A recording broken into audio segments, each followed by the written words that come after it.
have here a secret message written in invisible ink. Let's see what it says. S-U-B-S. Writing, when you think about it, is actually a major inconvenience. It would be way easier if you could just directly transfer your story into the mind of a reader without having to resort to writing it down. And if the FBI hadn't launched that investigation into my electronic telepathy startup, we might have had the technology to do that. Unfortunately, until that court case gets resolved, we're just going to have to resort to writing. No matter how good your writing is, it is always going to be a barrier between you and the reader. Before they can grasp at your story, they must first wrestle through the quagmire that is prosaic language. Writing is the best way that we've come up with to reify thought, and yet it is still an imperfect medium.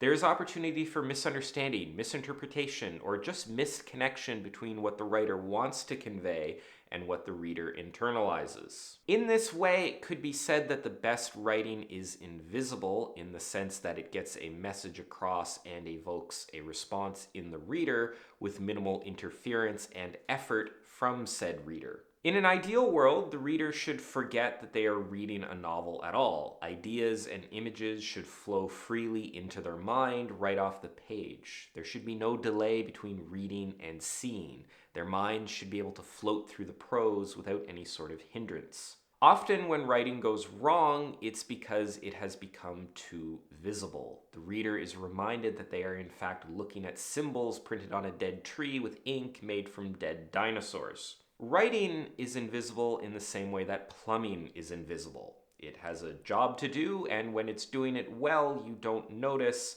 but when it isn't doing it well, then you really notice. The written word is at an inherent disadvantage here because ideas abstracted through writing lose a lot of the information that goes along with them. You'll see different numbers quoted, but I've heard that in verbal communication, only like 20% of the meaning communicated is communicated through the words being spoken. The rest comes through things like body language, expression, tone, and other empathic information that we might not even realize we're communicating. If you've ever walked into a room and felt the tension in the air, even though no one has said anything, then you know exactly what I'm talking about. I have a half-baked theory that one reason audiobooks are becoming so popular is that having a novel read to you more directly communicates the ideas in the work and makes the writing more invisible and thus easier to interpret. A good narrator can add tone and rhythm to a passage that gets additional information across in a sort of subliminal way, beyond just the words on the page. This lessens the amount of work the reader needs to do and moves more towards invisible prose.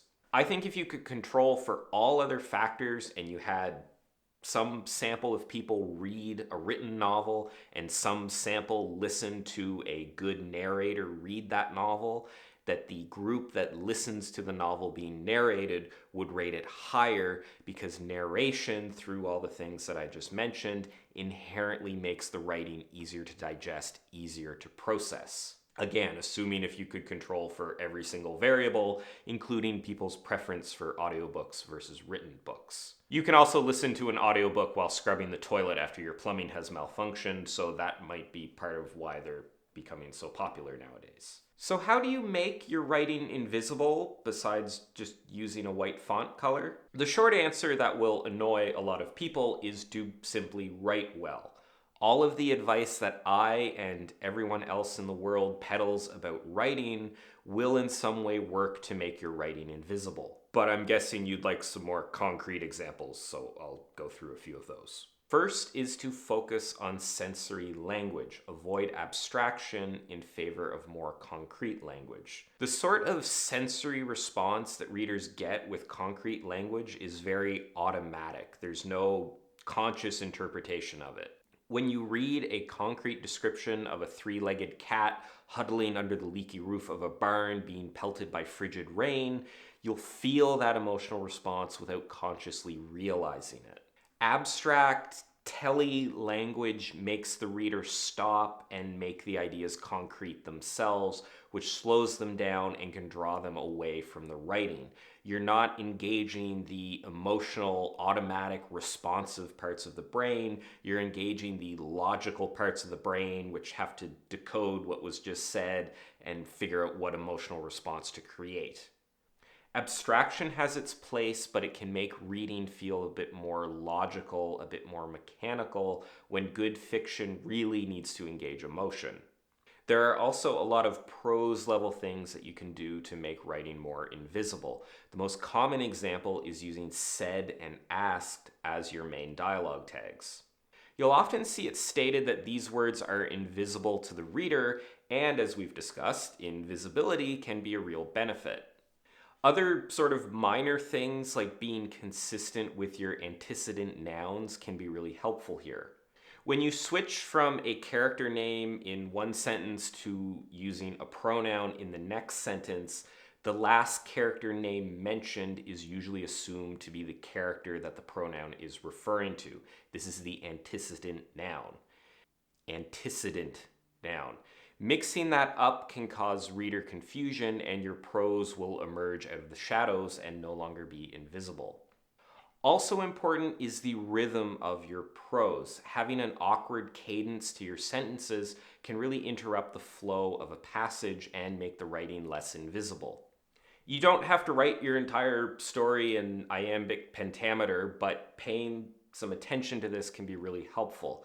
Different fixes will apply in different situations. Sometimes varying the length of sentences can create the effect you want, but oftentimes having multiple sentences that are the same length or structured the same way, one after another, can create a desirable effect. Different rhythmic approaches apply in different situations. Ultimately, you want the prose to be pleasant to read through without any awkward stops or repetitive structures. Speaking of awkward stops, we've reached the end of the video. So there you have it. I hope you enjoyed this video and did not have any trouble seeing the content of it. If you want to see more stuff like this that is generally less invisible, you can check out all my other writing advice related videos and subscribe to my channel. Thanks for watching, and I'll see you next time.